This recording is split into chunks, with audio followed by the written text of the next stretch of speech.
une question simple. Les meneurs en toge. Les meneurs en toge. Les gardiens de la gratuité. Tony Mwaba. Attends, on est basé sur ma famille. Ante Tony Mwaba. Nani Mama Eve Bazaïba. Nani Gilo Adouno na grand waro. Grand waro. Ante Bango surtout mais Nani Eve Bazaïba c'est une dame très intelligente. Donc entre Bango Malé Tony Mwaba na Eve Bazaïba. Nabi Moko. Atabana Baziba point de bon métal à combo. Mais sur le plan technique, oh ma stabilité, paiement Mamoutou Tony Mwaba. Merci que monsieur Sili que monsieur Sili na kangi bisaka so répondre ngana question. Mais Moussala ya vice ministre nani Samia Dubango asali au monde mote. Samuel Bang na mona msade te ba mona rate Tony. Ba mona rate. Et monsieur Sili question so répondre ngai David akati mission. Vrai ou faux que Kaboun de mutamema ki combat Tony ba pas Félix. Faux.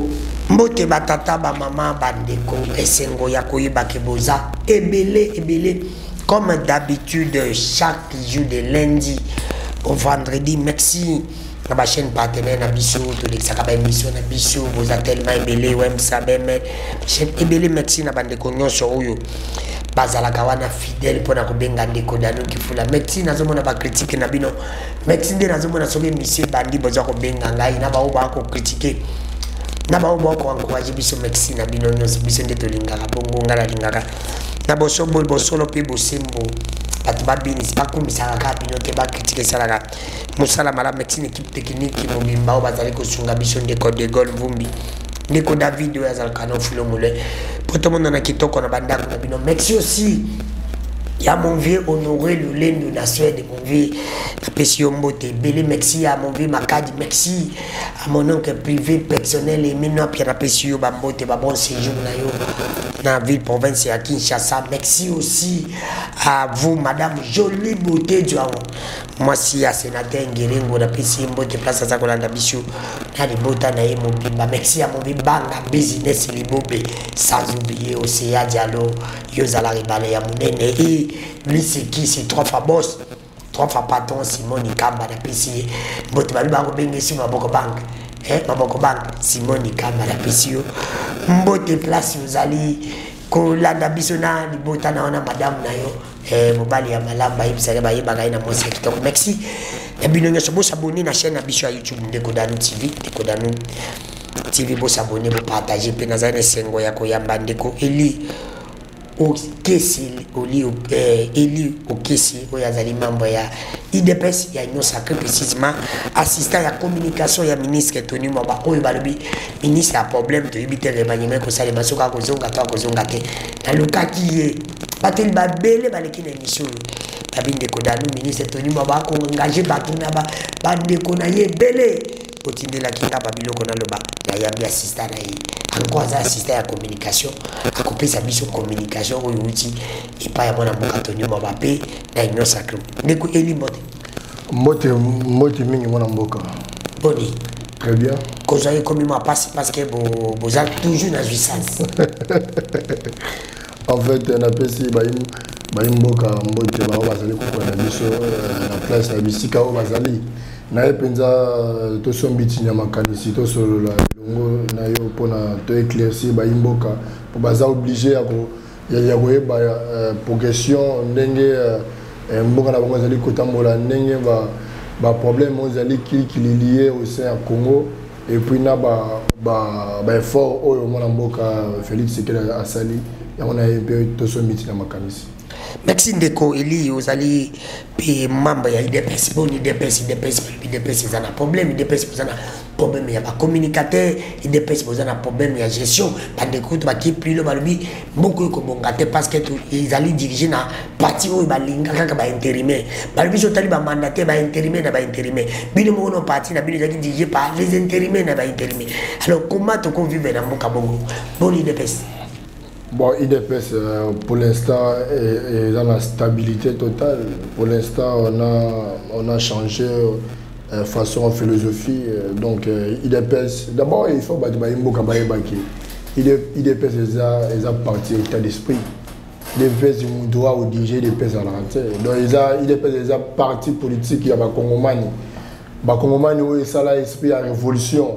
Ba Congomani où IDPS et pesa ningi se belé pour na moni ba IDPS va partir belé et botamine à Congo grâce à IDPS. Il ne faut pas qu'on se blaguer avec IDPS. Ba oh ba yaka pas s'accaparer na IDPS ba squara mabe. Donc pour l'instant parti a stabilisé grâce à mon abouté.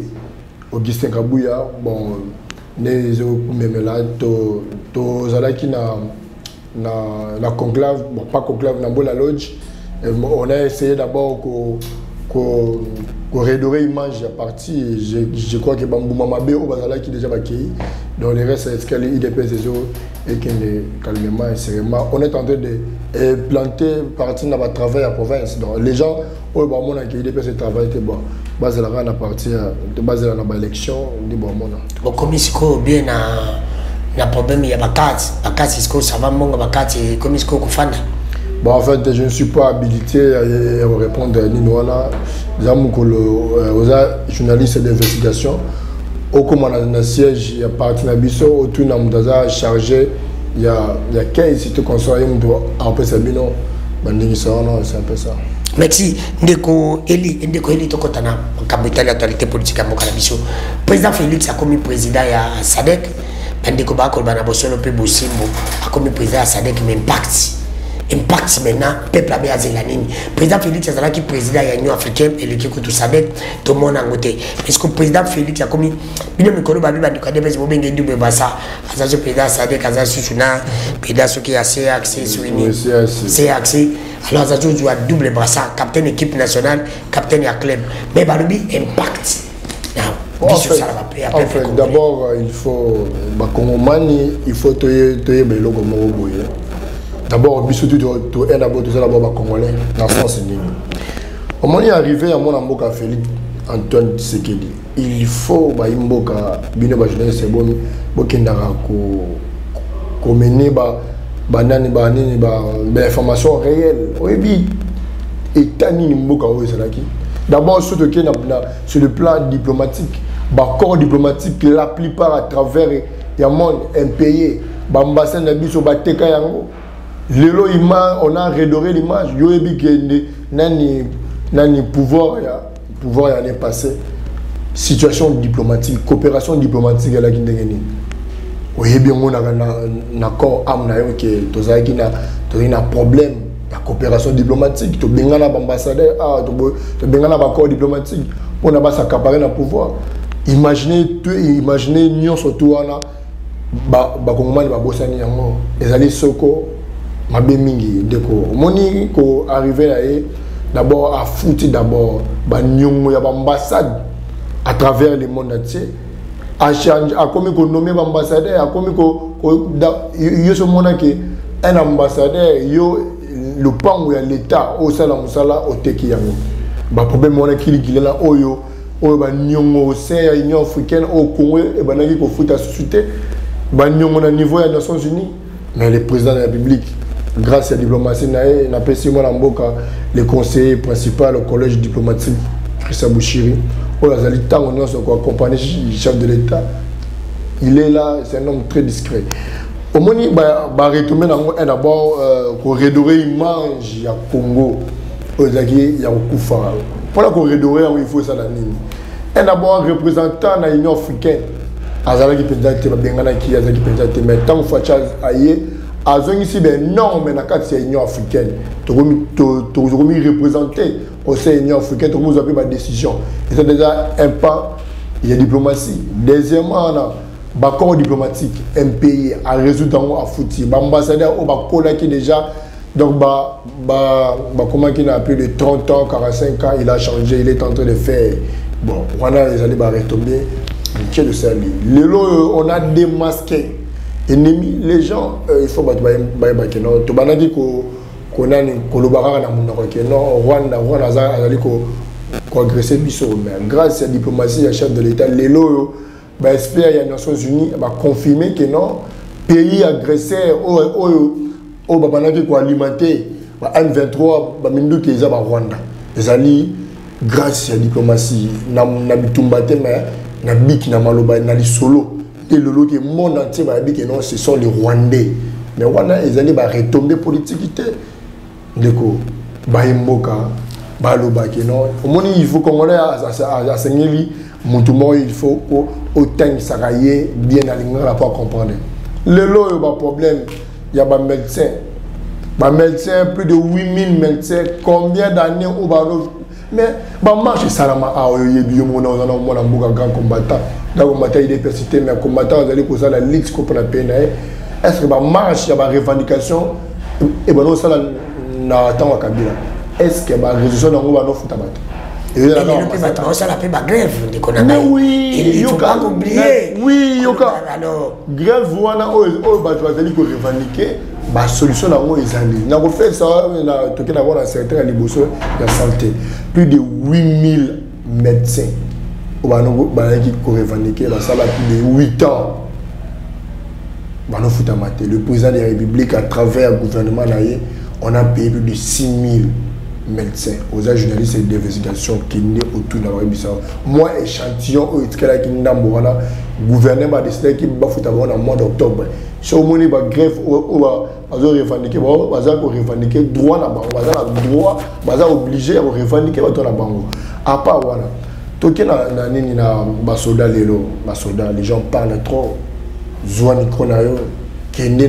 crois que le paiement bientôt là. Ils ont des cas déjà. Paiement $100. Mais dans le bien, na oyo yo zalaki nango, sur 130 000. Na oyo babaki c'est lio. On commune na 230 000. Bah bien sûr ça progressivement. Bah bien reçu on a été.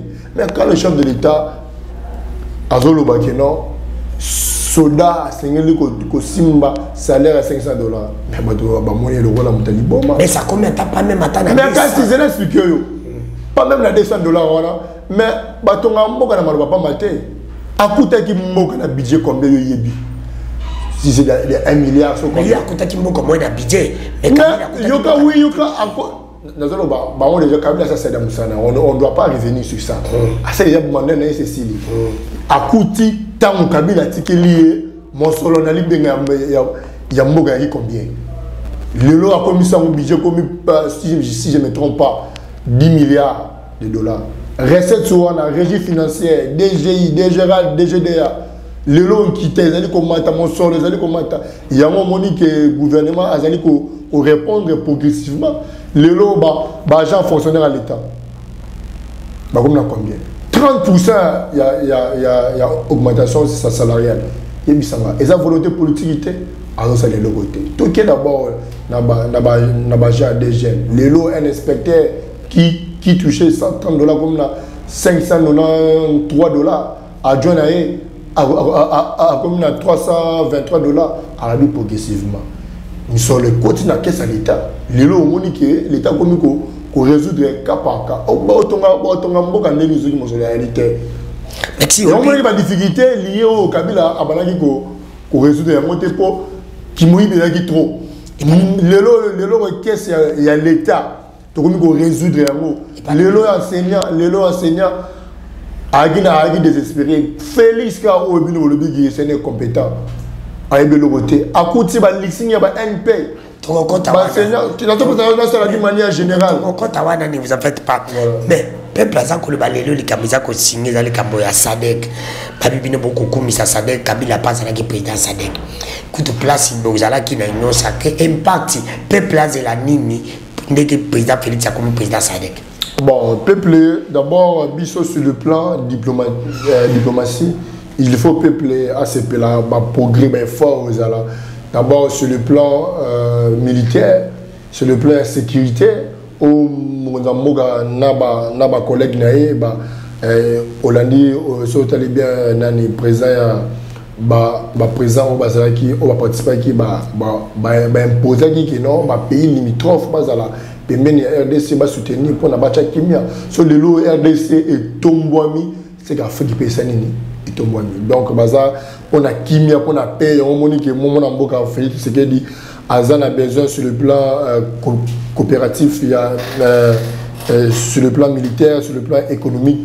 Donc, on a créé port, il y a le Bota aux allez corréler biso na Uganda tu es à port à banana ils allaient renforcer l'économie en Bourg biso donc mon ce qui bitumba ce qui sur le plan commercial la coopération allait sur le plan commercial au monde habitumba et vous avez peut-être est-ce que nous corrélés na bosolo pe bosimbo bato ba Hollande yo est-ce que président Félix Azouaki poste wana ya président ya SADC ils allaient parce que diplomatie simbi ou bien parce qu'ils allaient qui quand ils allaient rotatif après une année pour chaque pays des yango Azouaki mais on a sur d'une manière rotatif yango wana ndi mutazaki parce que ils allaient pour la diplomatie et dans le bien ndiko ils ont organisation il y a membres du pays il y a SADC et au moment que non Kabila pas la président madame c'est là qui ils ont tourné et tout console mais kokoma cause la président en exercice là et là on dit au rapport pour mboka na solution ni yango pas président Félix to comme une solution pe bato yango balobi que président kuti union africaine l'équipe kuti SADC to mona solution te est-ce que au moni moi yoka au moni les gens ne comprennent les Congolais biso ba Congolais toka d'abord j'ai Nazwa le privilège d'avoir accompagné chef de l'État de l'Union africaine dans le 34e sommet extraordinaire. Il y a remise et il y a plus de fonction au sein de l'Union africaine. Il a géré des dossiers à travers l'Afrique où les gens ne comprennent pas. Où le président Belé va féliciter, va dire non, on n'a jamais vu. Et ça, monsieur, sur le Congolais, moi, je mais entre les pays, conflit d'intérêt, il a tellement belé. Il a fait des choses. Imaginez conflit à Érythrée, en Éthiopie. Il a calmé ça. Imaginez la gestion de la Covid. Il a fait des choses pour le bénéfice. Il y a peuple congolais, il y a africain. Alors, mais ceux qui ont dit bénéfique, il y a peuple congolais, il y a africain, mais pourquoi les lots, ils ont passé, bon, ce qui est d'une manière simple. Les lots, au cours voyager, au l'Union africaine, c'est un visa, au cours sur place, caché. Les lots, au na Côte d'Ivoire, les lots, na Nigeria, et au cours sur place, caché dans l'aéroport, et c'est diplomatie. C'est que mais pourquoi tu vas monnaie en mingité? Tu vas pas voyager. Si vous avez voyagé, vous commencez à faire des personnes qui ont alors pourquoi tu vas voyager dans le roi Kenya, tout. Ok, là, on a visa, on commence sur place, on a besoin de visa. Et c'est diplomatie. Comment on a dit que tu vas voyager pour passer ça dans Boka? Tu passes ça partout. On passe ça partout. On a passé ça passe. Les gens ont besoin de mais passer même à les États-Unis. Même maintenant, en Londres, bon, j'ai une chance de voyager, mais souffrant de ça par-ci. Et puis, il y a des choses qui sont c'est vrai. Est-ce qu'il y a déjà dans Cameroun? Ils ont comparé le PIB, le PIB à Cameroun. Ils ont dit on ne doit pas comparer place de route, il n'y a pas de route. Place de route, il y a des boulots, place de route, il faut être temps. Tu as mis dans le boulot? Tu as mis déjà. Tu as su, tu as mis. Est-ce qu'il y a ça? Ceux qui ont eu temps, ceux qui ont une bonne volonté, mais les gens qui ont eu tout le temps, on a un budget en boca. Budget en boca. Le budget en boca, c'est un peu moins biloko nyo c'est ça comme ça. On dit que tout n'a pas besoin comme ça. Pour la nuit, on a un budget pour tout le monde a un budget mongo. Ils ont un chiffre. Au moins, ce qu'on a pour la yo salarié, n'a pas exemple, le bateau va salarié. Il y a un moment où on a non. Bah ça la difficulté même toi ça là un fonctionnaire à l'État il touchait combien qu'on a combien ouais j'espère que non ils ont des salaires à opposants bah organiser bah marche que non bah ça la mémo bah qui est pas ministre de l'économie bah qui est pas ministre en plan social bah ça la marche pour la solution de c'est ça qu'on accompagner pouvoir en place bango ba accompagner ba marche bino mo bokoza na idée te boyebi ke non nous on a tenté de faire tous travailler pour dire que au moins na ba pays où la sérieux opposition va comprendre le gouvernement na ba actuana vous comprenez to boyité que non pas ces alliés mais pas ça au ba to aligner ba commission le gouvernement ka Congo té lelo à part de fort bilo de fort té ka pas soana et pourquoi tu pas lelo ba nani l'état a eu en charge ya bana tout félé oba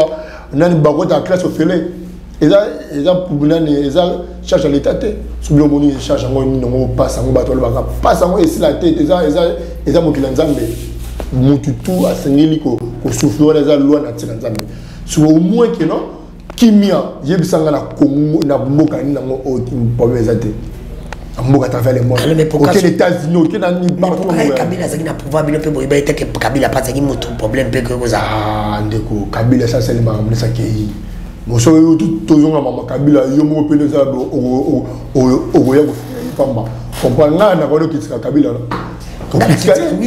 alors mais na kinga na solo mais oui le solo ngapela solo ba o za réel ba le poser na pouvoir de pouvoir poser na pouvoir mais oui na boyité ton pouvoir mais na zo expliquer ba kongomani ndenge tukutaki ndenge ba oyo ba action oyo tozali ko sala ezomona na clairement na ya baninge ba leo mona na te ya bino ndezomona mais pe pas senti ba bibino bosa bosa que ba sali ya bango ba le bibande ko ba bibino bosa ni équipe ezo tia bi mais na manko kuna match zaka 0-0 on li bien continue kuna na manko eza le roi politique ya Tika Chakala on connaît déjà bazali ko influencer ba imboka bazali ko influencer ba kongomani wana c'est connu.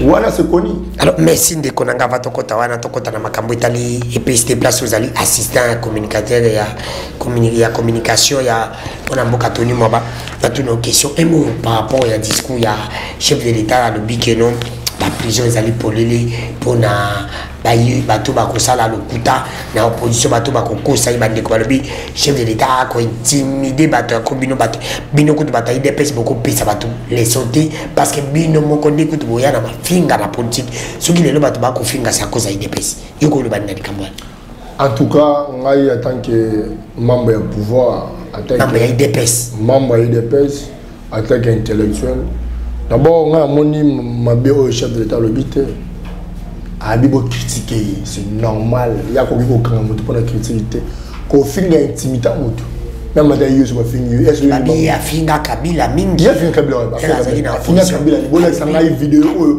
a critica le bité bon so par exemple dans le baki babio le baki batunyo so bakendaka et pas Kabila bazane ti bato ba kitisa ba pantalon na bango pas Kabila. Voilà langage politique. Mais ça fini Kabila. Tel a contenu un message. Voilà, a fini Kabila. Et un langage politique. D'abord, il faut comprendre. Même à Tabiso, au tali déplorer en tant que membre du pouvoir. Interpeller gouverneur, interpeller même à tel ministre Abiso Moko intérieur. À celle interpeller par rapport à un dossier. Voilà. S'il s'agit de placer le temps, moi je dénonce. C'est que le roi est au pouvoir, vous placez estimateur, vous pouvez non. Le type le ministère a pesté aussi, mais kuna photocopie, on a dit qu'on a eu libre de biba. Ils allaient ma casse pour le ministère a pesté.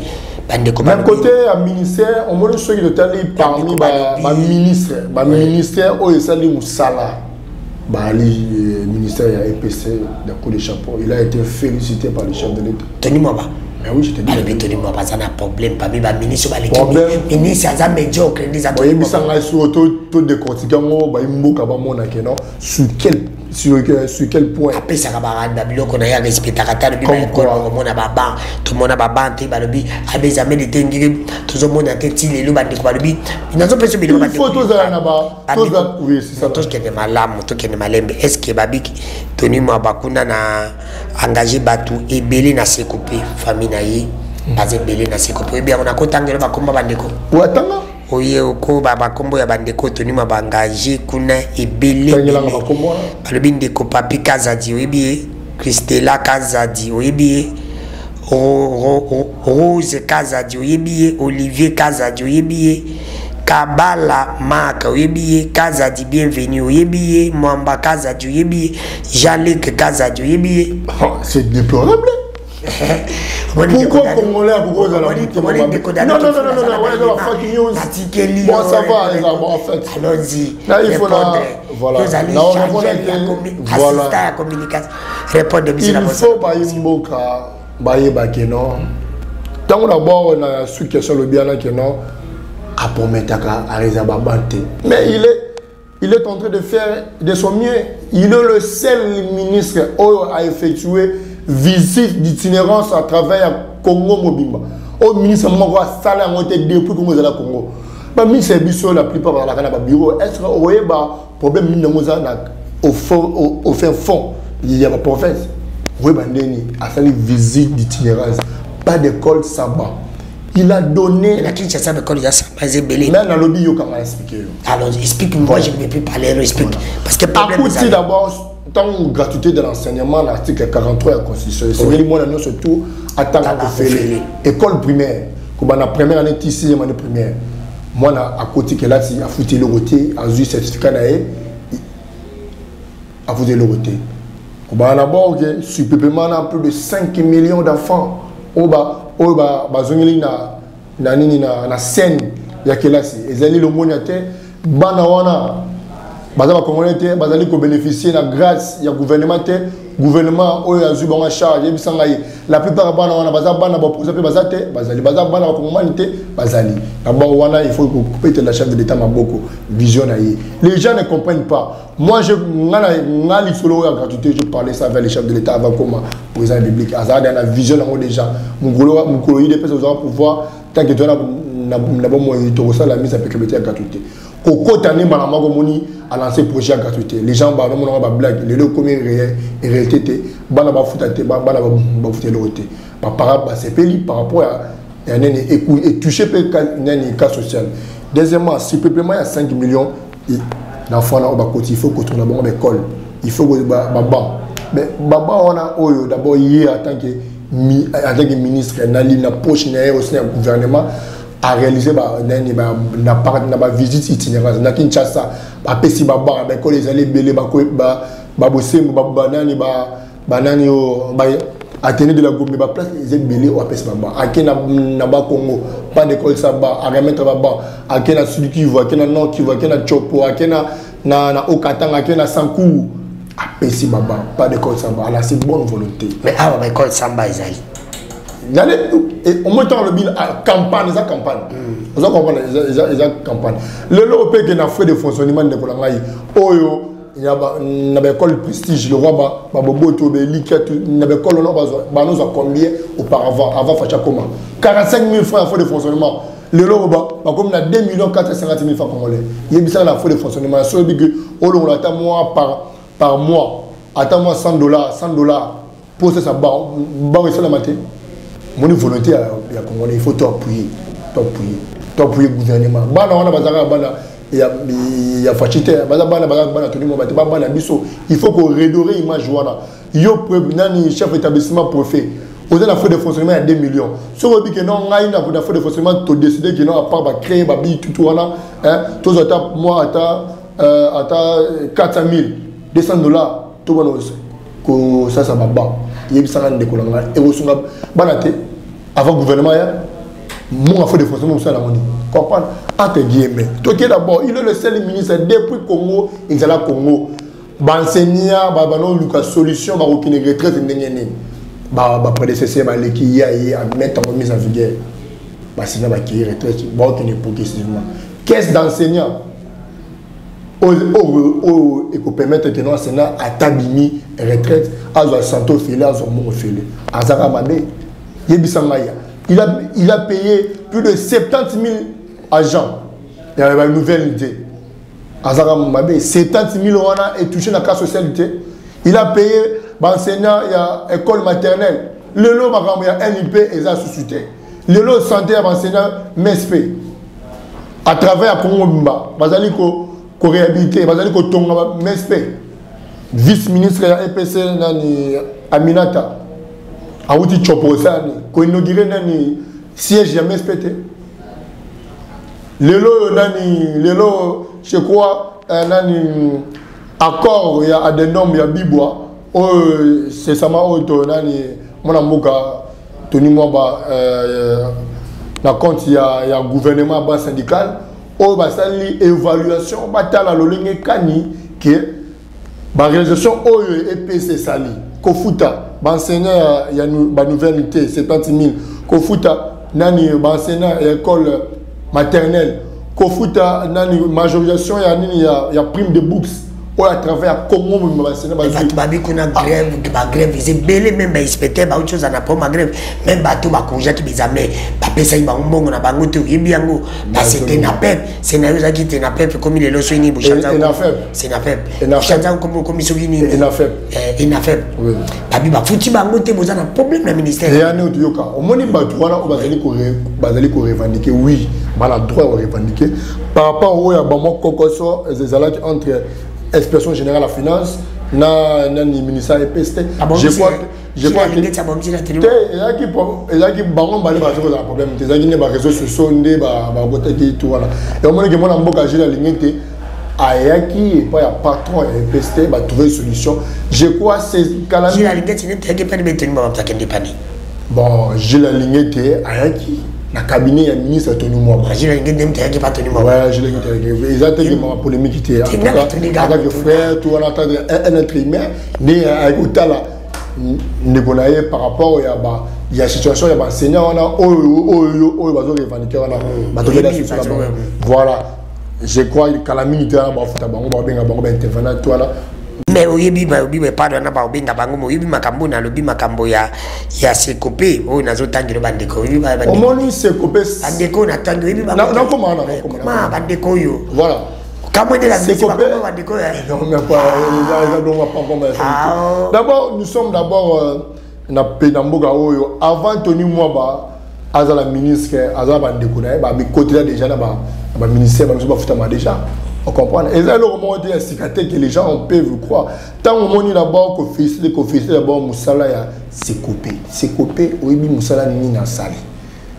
Service national ya bajab ya paye ya enseignant. D'abord site ya liboso oyo basali depuis il na EPC zala so koti na www c'est comme rdc.com oyi mini na ibisala yo enseignant ni surtout place azali na Bokila na Isiro place azali na nini na Sankou place azali partout à travers Congo Bimba so koti na site wana a remona banque oyo futaka ye a remona établissement na place azali a remona numéro matricule na mona komona ye en plus wana a royeba évolution ya paye ce qui paye est comme le budget et le budget comme la finance et le la finance est comme na banque centrale et le la banque centrale est comme na banque commerciale avant la banque centrale va télécharger ba listing mutuye moko azali kolanda en temps réel paiement ya enseignant au moni traçabilité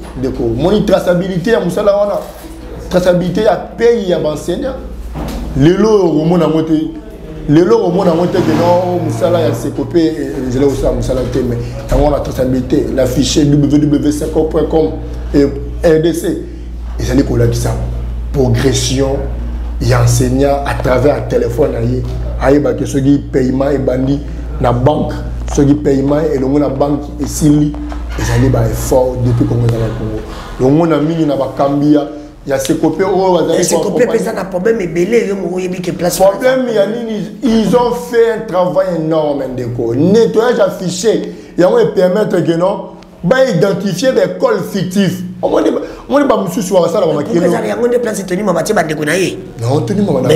mais pourquoi j'étais cité le nom de ces gens les gens comme Rose n'a jamais été dans les pestes Rose Azali chef il y a protocole adjoint il y a ministre moi comprendre bon quand moi bon tenir na ba cabinet mususité OK chez le Tundu là OK na cabinet ni so tout mais ndeko na lobinga na bande ko balobi ndeko danu lobela pisona lobi rose bongo siko yo lobi ka rose papi Kazadi il n'a jamais été dans les pestes mutuana a payé son matricule il y a papi Kazadi ils avaient acharnement. Mais papi Kazadi. Christella. Christine Kazadi. Jamais. Écoute, Azagoud na jeunesse. Olivier Kazadi. Olivier Kazadi, d'abord, il n'est même pas membre du cabinet. Il n'est même pas dans la nation. Mais il y a un copé. C'est copété Olivier Kazadi. Balagisa numéro matricule, balagisa commission d'affectation, Koloba Boyez na cité. Marc, Marc Kabala Kazadi. Non, il a été. Lui n'a jamais été là. Bon, c'est combien de cabinet? Bienvenue, Mwanza. Vous avez un cabinet, bien c'est coupé. C'est coupé. C'est coupé, Azate. Mwanza. Gata Azate. Mwanza Azate. Bienvenue, Mwanza Azate. Bienvenue, Mwanza. Azate, c'est coupé. Azate, c'est coupé. Oui. Bienvenue, Mwanza, c'est coupé. C'est coupé. Maintenant, le numéro va tout gagner. Pas besoin de commission d'affectation. Jean-Luc Kazadi. Jean-Luc Kazadi, c'est un conseiller du ministre. Vous sentez bien? Mais je ne comprends pas. C'est un homme très intelligent. C'est pas un sécopé. C'est une différence entre sécopé et le cabinet. Non. Parce que de quoi on a engagé dans le cabinet. Autant que tu sur l'information au sécopé. Il y a besoin que Jean-Luc Kazadi sécopé. Mais c'est un conseiller et un ministre. Est-ce que bino bolo baki? Est-ce que na kata zela na bia ba komo ya kaza des aka ne ba komo ya tuni mo ba mais dis-moi non tu n'as ko Olivier ndeko Eli est-ce que c'est coupé tiki muto engagé c'est ko zi c'est ça komo fara molo se o metanga na le teo nazo kene malembe c'est engagé on a c'est coupé c'est pour tata ministre ce qui a longwe toi tu vas rester là-bas non na lobi boya mais c'est exactement kene ba c'est boye baka ba lobi ba ibi ke bientôt toni mo ba parti parce que aza ministre. Mais pourquoi il doit partir? Ceux qui doivent tellement des critères, chaque ministre, critères, ministre mort, à la bilan. Oh mais ça c'est quoi ça? Ministre mort, les bilan zéro. Oh voilà, laisse tomber, les sentiments, il y a des balabala. Tony Mabaya qui député mal à l'aise. Nani comme Willy Bakonga, nous avons dit Tony Mabaya a convié des postes voilà pas le tomber. Mais je critère na babi. De comment vous tabi d'accompagner Tony Mabaya c'est un professeur de l'université. À Mayele mais Mayele la classe na Mayele a dirigé dans des choses différentes. Na répondre à Ndeko là clairement. Ndeko ceux qui ont oyebi et l'autre peut-être il faut y a oui la cabinet va expliquer ba la qui et le koni Tony Mabaya sali oyo histoire ya ministère là ata ministre moko akosala ngo asala petit azate ceux qui na kosi ministre moko aya basala débat contre territoire basa bino ba nani ba réalisation oh chaque ministre asali au monde entier baza te ba msuku ba kangama babi Tony Mabaya ko tsi ba pesa ki abanda na gratitude wana tonga to ka ba why mais ala demander tout na ministre di Deboudimou il y a vice ministre ya EPST. À chaque fois, on réunion au niveau présidence, mais le réunion seulement soutenu. Qu'on fait retraiter l'enseignant.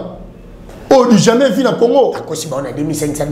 À cause bon, c'est le ministre, il y a fonction publique, il faut signer arrêter la mise à retraite, il y a pas Jean, carré à l'État. Ce n'est pas le ministre de la EPST. Il y a des amouqués, bon, des amouqués.